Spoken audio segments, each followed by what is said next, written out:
So what are we dealing here with?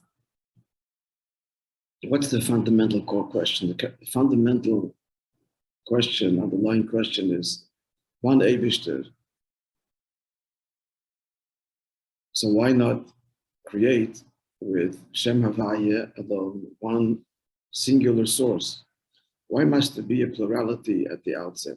And the question was that the Kegdol, Shem Havaya, the infinite power of Hashem, can create something which is a Metzius. And the question is particularly with respect to the, so I have to rephrase the question. The question is not mitzad the Bria, creation that Hashem desires that it be concealed, has to be concealed. But the question is on the Beis Hamikdash, the Makim Ha'aron Ha'elim and Hamida. Why there, as Chassidus says, that the Midah is Mitzad Shem Alikim, the Midah component. Why can't there be Mitzad Shem Havaya? That's no point. That it's bottled there. Makim Ha'aron Ha'elim and Hamida. Shem Havaya creates, Kegdol can also create a Nivra. That's the question it's asking, not only creation in general, I'm sorry. The question is in the Meliubavitch. So what have we answered so far? We answered so far that Shem Havaya itself, there is a man there. But how? It's ke'echad. And therefore, if Shem Havaya would create, he would create also Mokim and Zman ke'echad, the 6 directions of space as one, and not be the specific and separate measurements that's required in the Meliubavitch. I saw a mashal that I think it's from Rabbi here. It's a better mashal than we gave. The mashal we gave was, when the king speaks, so then the opposing views become, they both say the same thing. The opposing ministers. Because he said so. But that's not what Mokim Marnenim and Amida is. Mokim Marnenim and Amida is that no, the Midas are there and they're united. So the mashal he gives, I mean, I'm not saying that the mashal is wrong, but the mashal he gives, which also has its limitation, is in the world of Seichel,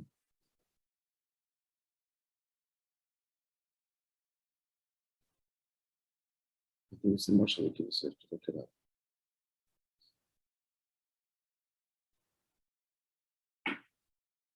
Yeah.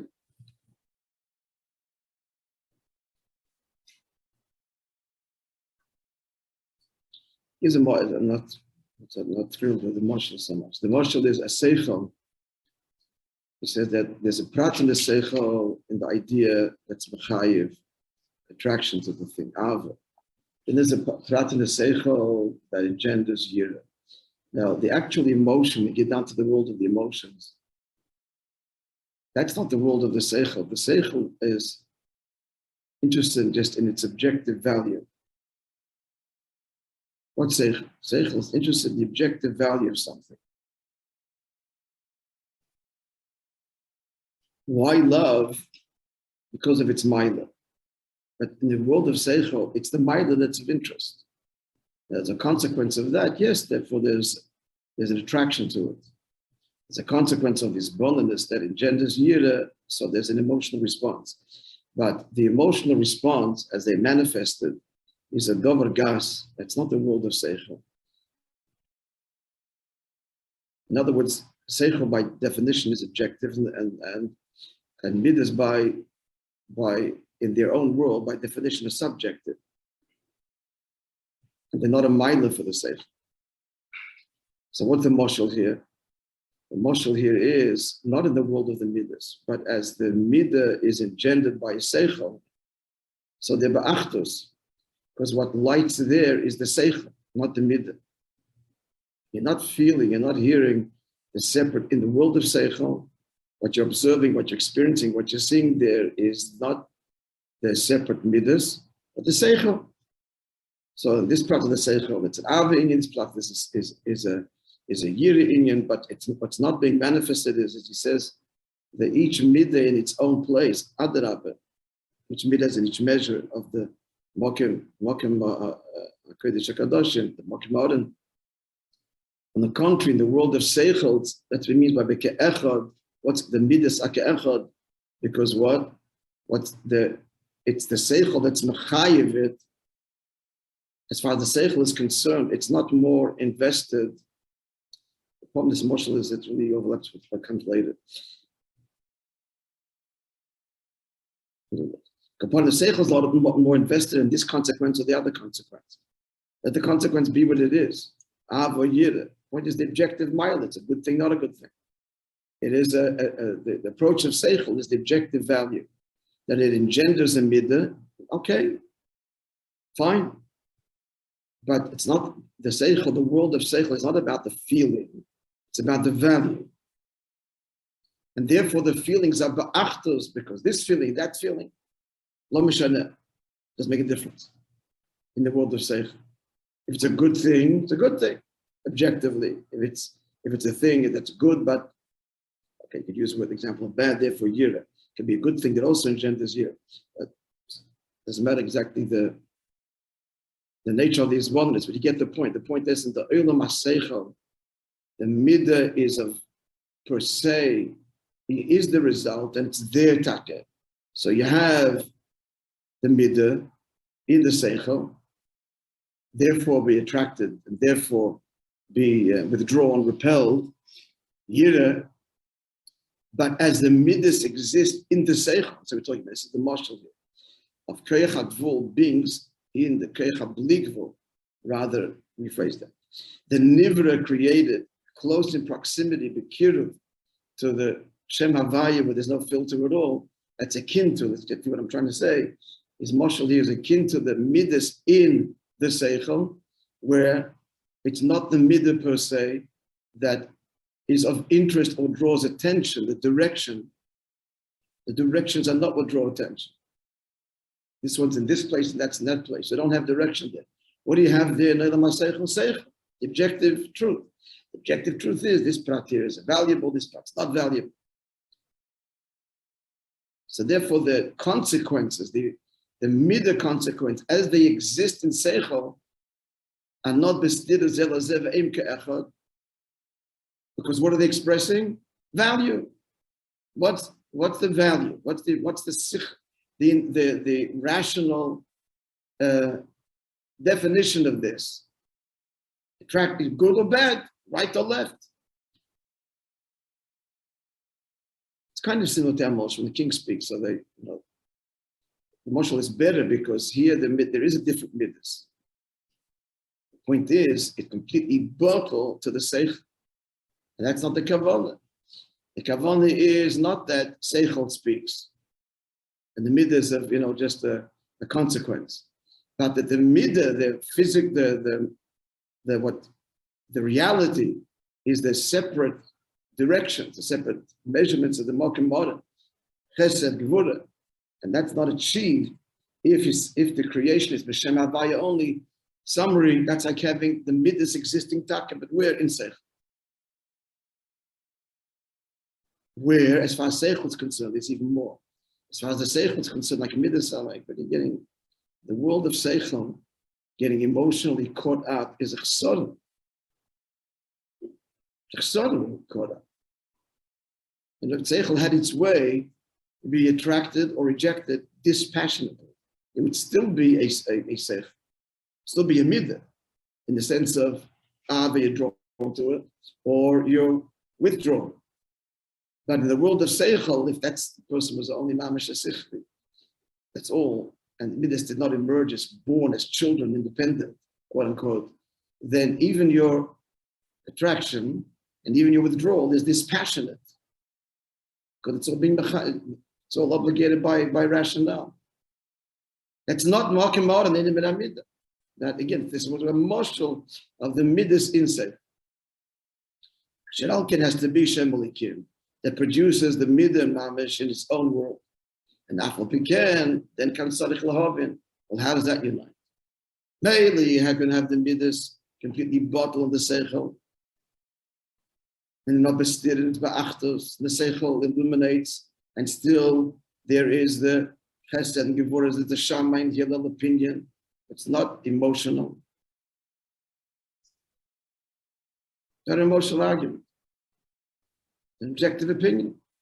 And one seichel can have both aspects. In this aspect, it's a hillel, it's a chesed inyan. In this aspect, it's a shamayim inyan. No hard feelings in the argument. There's no midas here that are at odds. The seichel is mechayim. That's not the kavanah. The kavanah is the world, the metzias of midas, the world of the nivra. Therefore, it has to be shem alikim. Now comes the kasha. Tzarich lov and leizayin. If there's now going to be hardcore division, so how in that the gvul can be applicable? If you're now in the world of the midah itself, we're using the word midah in both terms, but the measure of the makom kadosh kadoshim and the emotion, it's the same. So this he started to answer the moshel of the Rav and Talmud. The answer is that for the Rav, the moshel is not mastered at all. Even though for the world of the Talmud, it's just a moshel. 40 years to the unravels. Then he was Moishe that in this, the mind it's more than the moshel of the Rav and the Talmud, because when the Rav has to conjure the moshel, he has to leave his world. He has to leave the world of the idea and start finding language and imagery that's not his world that the Talmud will appreciate. So there, be'eis hatzimtzum, when he's conjuring the moshel and introducing to himself a whole new language and imagery that's not his world, there he's not expressing the etzem haseichel at all. It's only afterwards when he then conveys the moshel. So what about this moshel? Every part of the moshel is mekabel the etzem haseichel. So it's not a perfect moshel because the maila even be'eis hatzimtzum shemavai is not concealed.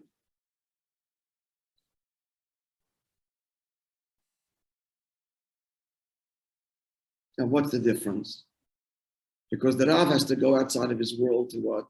To find this language. What's the language he speaks? And then use that as his moshel. The Eibush is not going outside of his world to discover something else, to find the moshel, to put the keli, the keich hagvul, in which to put the keich habligvul. So therefore, even as the Eibush is creating gvul, which is outside the world of Shem Havaya, but then it's not. Shem Havaya is creating this gvul. So therefore, even the Eisat Tzimtzum is not mine. There's never another world from which we're going to get language and imagery. This itself is produced by Shem Havaya. That's what it means. That even by Eisat Tzimtzum, in my law, there's no Ha'el of Behester.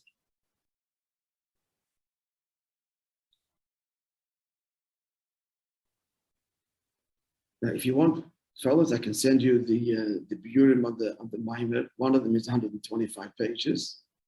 The other one is 28. Take your choice if you want to review this and then show them. One thing is for sure, this cannot be an armchair study. Just hear it here and then move on. Just be rethought and rethought.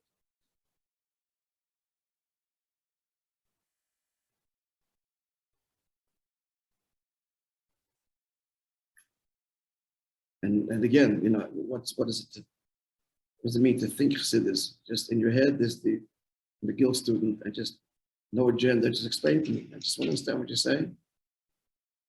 And that's all he wants. And if you can understand what you're saying, well, you understand, then you're understanding. There's no prejudice, no background knowledge, talking about God and creation. Tell me what's going on. So we can do that using pure English, and hiding behind Lysius, Sabarius, and Caleb, etc. And it makes sense to whatever it does, then we've understood the concept, to whatever degree we have. Like I mentioned, so the way you work is When you say something, you challenge yourself, but what does that mean? Because you said something, what does that mean? What does that mean? So they get to, I think, what can be said about what that means? That's all that can be said about that because of these limitations. Language, whatever it is. Or speaking, Ruchli is fundamentally there. Whatever we have to understand, fully grasp the limits of language and seichel when understanding in Ruchli. This is as much as we're going to grasp it, and not more because of these reasons itself. Seichel has to know its own akbala.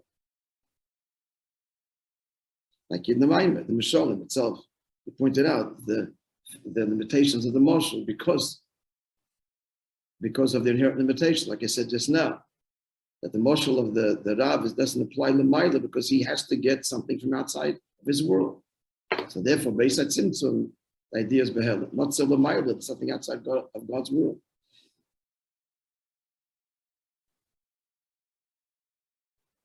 So the Kitzur upon him, just a general idea. What's the answer? What is the general answer without going to the nuance? But just the general answer. Let's get that clear. So what Yichud? So good. So we need to have not using the Moishe we said earlier, the midas that they are in Seichel, but the midas emerge because the Kavanas did it with Achtoinim. So you want the hardcore, manifested world of the Keli, of the Mid, of Gvul, of the Mokim, all different words for the same thing. So that you need, therefore, Shem Alikim. So now, how could there be a Yichud? So the moshel of that is the moshel that Rav and Tal. That he conjures a moshel which is not his world, but it's not Ma'al Master for him. Certainly not while he's saying, while he's conveying it to the Talmud. And the Chiddush is that the Ma'ala, even while he's putting it together, while he's creating the moshel. Because the Ma'ala, we're not getting it from anything outside of the Rotzen Hashem. What's Havai is the Rotzen Havai, the Rotzen of the Eibush to create. That's what Havai is. There's nothing outside of that, like outside of him. All right, so now concluding, Bapizeh Yuvan, I hope that's somewhat clear. Yeah? Need some feedback. Okay. So Bapizeh Yuvan, 3 lines in the bottom of this paragraph. Huh? Where exactly? 3 lines in the bottom of the second paragraph of Beis Zayin, which began with Allah Yisif.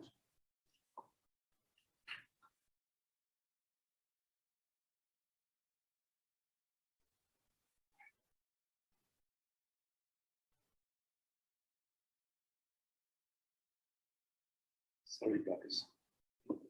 Caffeine injection here. Bapizeh Yuvan Ad Yosef.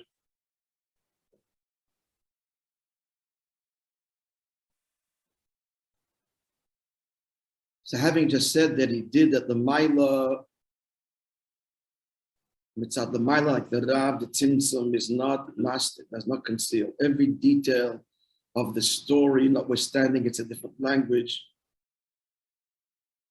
notwithstanding that it's Vul and creation, but every detail of the stories that Rab is saying it is expressive, it doesn't conceal at all.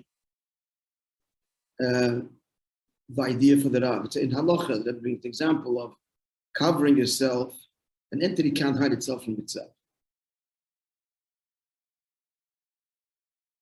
So the halacha is, when I do this, you don't see me, but I'm not hiding from me. I'm not hidden from me when I cover my face. So the halacha is that the person can cover his head with his own hand. The other person's head is covered. Not for me. So this is in the moshel that I have a Talmud. It's his moshel for his seichel. It's not my master. He's telling the story, the concept, like every detail of the story is the concept that he's conveying to the Talmud. The Talmud is just a story. Again, you walk through it, and discover the profound idea. So that's the general moshel we're giving. That's the Yichud Havai Elikim. It's a powerful moshel, notwithstanding its limitation. Because see what's going on. The Rav is speaking, and it's one thing for him, another thing for the Talmud. The same basis. For the Rav, it's the Seichel, and for the Talmud, it's a story. And you walk through and discover the concept in the Seichel.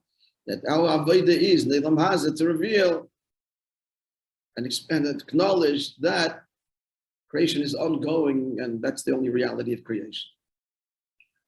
Beis Hamikdash, that's Bis Galus. So it's a gift. To answer your question again, Ephraim. So what's going to Beis Hamikdash? So here it said, by invitation, the Eibush is inviting us into the world of the Creator, and to see creation as He does, to see the moshel as the Rav sees the moshel, which is why you can't waltz in there. This is not your reality. If you're invited, then the Eibush grants it. If you just walk in there, it'll blow you away. You'll get nothing. Because what happened if the Godol wasn't royu? And Manas says, "What did the word? What was the impure thought that a Godol would have in Kodesh HaKadosh? It doesn't matter who you are, in Kippur, for 5 minutes, 3 minutes, whatever it is, less than that. Your mind's on the job, and anybody, But what's the terrible thought that he had? The terrible thought was that he's entitled. So if you're entitled, and you can walk in there, walk in modern Enem and Amida, blik vol gvul, you have no shaykhs to this. We're locked in gvul. If Eibush invites us to know him this way, then it can happen. Otherwise, just blow the circuits. That's what death means. Not a punishment, just blew the circuits.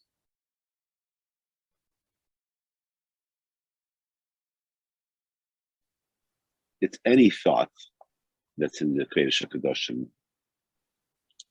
Not any thought. You're supposed to think. You're only supposed to think. It's the Yiheye, the K'toyres. A thought of any personal thought. Yeah, but we're saying what personal, regardless of the highest level, is trying to explain what personal thought can any person have.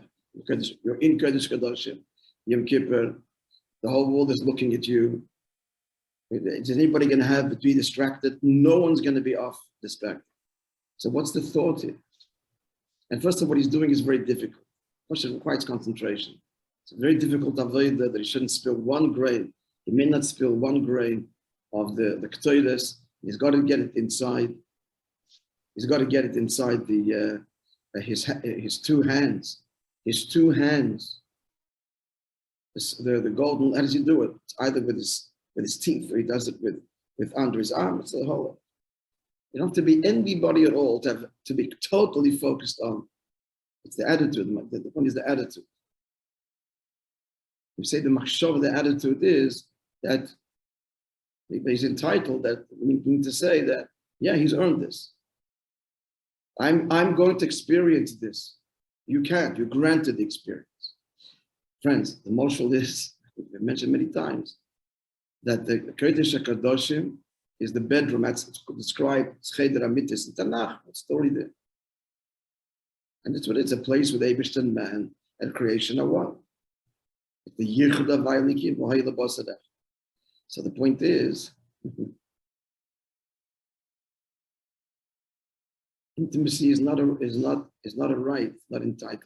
It's by invitation.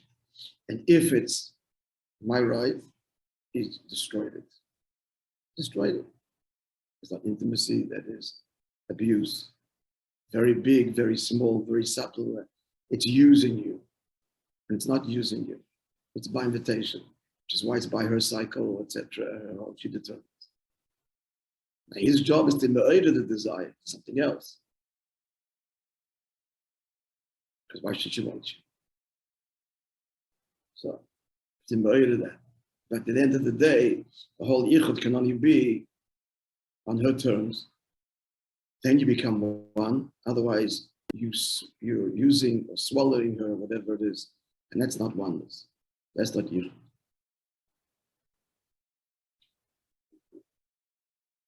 So it's all, committed on the surface. It's all very appropriate. But if it's my right, hey, I'm the Godol, and the husband is my bedroom. This is my need. I want to rephrase that. If the Godol is because he wants to know godliness. I want to know godliness. That's not shalom. I want to know. This is the place where there's no I want to know. This is the place of the course. And if you're invited in, wow, you're humbly entered. So it's not I want. That's the violation.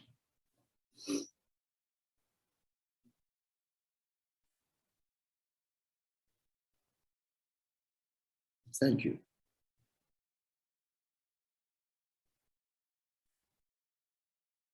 It's privilege. Wow. Isn't that kind of how we're supposed to treat all parts of our life? Yeah. That humility? Yeah, sure. You know, to one degree or another, 100%. No entitlement to anything. It's all the gift. Especially, you know, here. So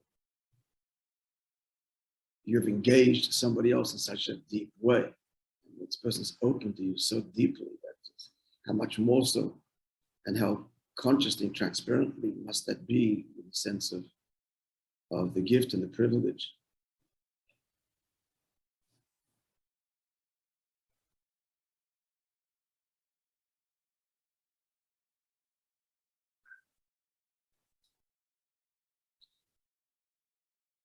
Let's conclude the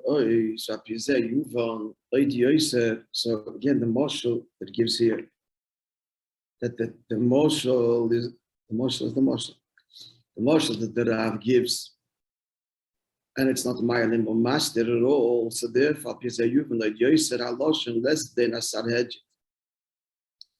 This is all the Zoya that Yaakov said, that it's not an ordinary place. Asar Hedge is not an ordinary place.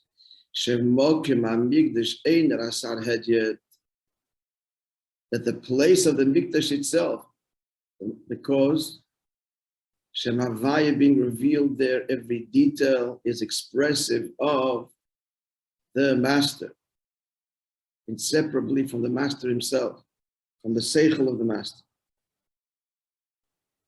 The Rav sees in the pratim of the story. It's nothing separate from the idea. That the Mokim HaMikdash, Mokim means the Moshel here, of the Rav. Now, there is a Loshen Mokim, but in Amida, same Loshen. The Zoyar on Yaakov's dream and the Loshen of Chazal, the same diuk, that a Mokim is Einem in Amida. In other words, it could have said, it comes to the Orden Einem in Amida. The Orden wasn't part of it. The Mokim Orden, because he wanted to stress the Gvul component, doesn't conceal. No, the story doesn't conceal. In the details of the story, that's expressing an integral and important part of the seichel. Every detail, there's nothing extraneous in the moshel that is not expressive of the nimshel. So to the mokim ba'oren, in all of its details, the very mokim itself, that's what he wanted to have. Not the way they are, not bestirazel as the moshel that I told you from the B'yor, where the seichel, the midas are in the seichel. Here the midas from the world of midas, in the world of mokim. Yet they're completely reflective. It's reflective completely of the seichel itself. It's the yichud v'avaya likim, the creative power of the Eibishter to bring it all to be. Then the Yiheye begins a whole deeper level. And that, my dear friends, let's visit tomorrow. Be'ezer Hashem.